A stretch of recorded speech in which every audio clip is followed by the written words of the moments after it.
এই যে বেহাই বেহাই বলি বলি বলি দাদা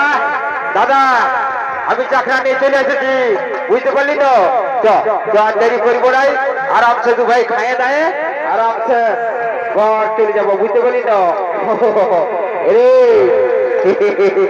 এরে এই দেখা